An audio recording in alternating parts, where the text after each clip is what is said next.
एक बार एक सेठ जी के यहाँ पर एक नाव पड़ी थी। सेठ जी ने देखा कि नाव बहुत दिनों से पड़ी हुई है, इसका उपयोग किया जाए।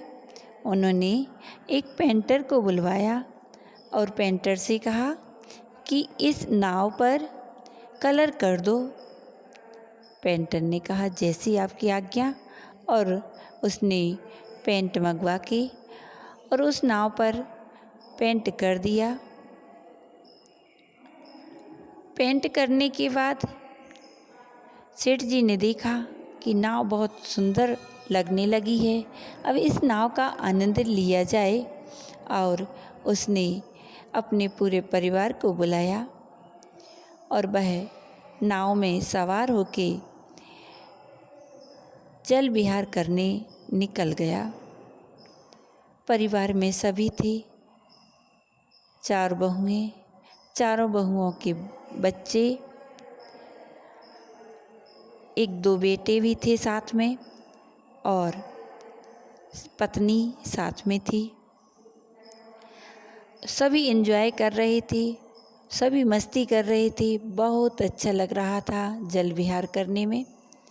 उन्होंने अपने बड़े बेटे से फ़ोन पर कहा, बेटा तुम बस नहीं आए, हम लोगों को बहुत अच्छा लग रहा है यहाँ पर।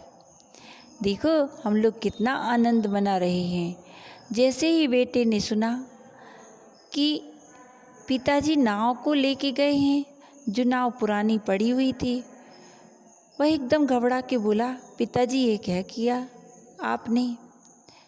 उस नाव में तो छेद था, जो नाव आपने पानी में डाली हुई है। सेठ जी भी घबरा गए और नाव को वापस लाने के लिए कहा। जैसे ही नाव वापस आई, नाव में पानी नहीं भरा था। किनारे लाए, नाव को चेक किया, नाव में जो छेद था वह रिपेयरिंग किया हुआ था। वह रिपेयरिंग उस मिस्त्री ने ही किया था जो मिस्त्री ने पेंट किया था। उसने सेठ जी से बिना पूछे ही उस छेद को रिपेयर कर दिया था।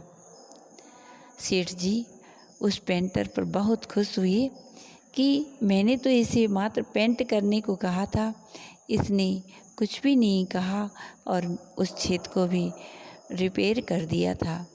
बहुत अच्छा किया, अब मैं उसे इनाम देना चाहता हूँ। और उस पेंटर को बुला कर के सेठ जी ने कहा, बोलो पेंटर, मैं जल विहार के लिए नाव ले गया था, बहुत आनंद आया, बोलो तुम्हें क्या चाहिए है? पेंटर चुप था। पेंटर ने सोचा मैं क्या कहूँ, मेरा मेहनताना तो मात्र 5,000 रुपये में ही हो जाएगा। मैं 50,000 अगर मांगता हूँ तो ज़्यादा लगेंगे, ज़्यादा कहलाए। मैं क्या मांगूँ? सेठ जी खुश हैं और सेठ जी को जो देना होगा सो दे देंगे, परंतु 50,000 थोड़ी ना दे देंगे। अगर मैं 50,000 मंगाऊंगा तो सेठ जी खुश कितने ही हैं। 5,000 का काम 50,000 मांगूं, कैसे हो सकता है? सेठ जी को जो देना हो सो दे देंगे। 5,000 से कम देंगे तब भले ही कुछ कहूँगा, लेकिन अभी तो मुझे ऐसा ही कहना है कि सेठ जी आप जो देना चाहते हो सो दे दीजिए।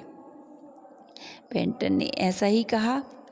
सेठ जी खुश हो गए और सेठ जी ने कहा कि एक बंगला आपके लिए देते हैं और 5 खेत आपके लिए देते हैं। जाओ उन खेतों में आप खेती करवाना और एक बंगले में आप रहना, क्योंकि आपने तो मेरे पूरे परिवार को जीवन दान दिया है।